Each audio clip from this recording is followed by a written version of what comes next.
Assalamu alaikum wa rahmatullahi wa barakatuhu. Chers amis, certains disent que la prophétie à propos du réformateur promis ne concerne pas le fils biologique du Messie promis alayhi salam. Selon eux, elle concerne un membre de la Jamaat qui apparaîtrait plus tard, 100, 200 voire 300 ans plus tard. C'est faux. Pourquoi c'est faux? Je vous explique. Notons bien qu'on interprète une prophétie lorsque sa réalisation littérale est impossible. Si le message est à l'encontre de la pratique divine du Coran, à ce moment-là, on l'interprète. On n'a pas besoin d'interpréter la prophétie concernant le réformateur promis parce que elle va en conformité avec le Coran. Dans le Coran, on note que lorsque Dieu annonce la bonne nouvelle de la naissance d'un enfant à un prophète, il s'agit bel et bien d'un fils biologique. En plus, la prophétie concernant le réformateur promis est clairement en conformité avec la prophétie du saint prophète sallallahu alayhi wa sallam. Le saint prophète sallallahu a dit yatazawwaju wa yuladu lah. Le Messie promis se mariera et aura des enfants. Mishkatul Masabih, Kitabul Fitan, Bab Nuzul Isa alayhi salat wa salam. Le Messie promis l'Islam a dit la prophétie qui dit que le Messie promis aura des enfants indique qu'Allah lui donnera un enfant de sa sémence. Qu'Allah lui donnera un enfant de sa sémence.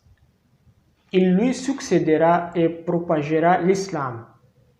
Certaines de mes prophéties en parlent aussi. Hakikatul Wahi, page 325. Quand le saint prophète sallallahu alayhi wa sallam prophétise le mariage du Messie promis, et après le mariage, il annonce la naissance de ses enfants, certainement il parle de ses enfants biologiques. En plus, c'est irrationnel de croire que les enfants qui sont mentionnés après le mariage du Messie promis naîtront après des siècles du mariage. Quand on analyse le contexte de la prophétie, on voit clairement qu'il s'agit de son propre fils. S'il s'agissait d'une personne qui allait venir après des siècles, comment cela pourrait constituer un signe pour les hindous qui l'avaient demandé? Le Messie promis l'Islam a dit, en réalité, la prophétie faite le 20 février 1886 concerne la naissance de deux fils. Elle parle de Bashir Awwal jusqu'à la phrase « Béni soit celui qui vient du ciel ». La suite de la révélation parle de Bashir Sani. Le communiqué vert, page 17. Selon le Messie promis l'Islam, Bashir Sani s'appelait aussi le Muslih Maoud, le réformateur promis. Le communiqué vert, page 21. Il en découle clairement que le réformateur promis est son propre fils, parce que Bashir Sani était le nom de son fils. Le Messie promis l'Islam dit, selon sa prophétie, 4 garçons naîtront, et l'un d'entre eux sera le réformateur promis, et ces 4 sont déjà nés. Tiryakul Qulub, page 26.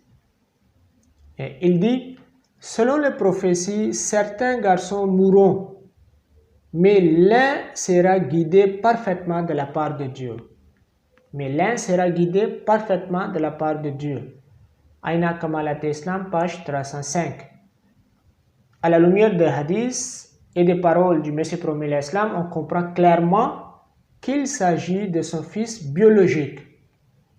En plus, les compagnons du Messie promis l'Islam et ses adversaires, tous croyaient que la prophétie ne concerne que son fils biologique.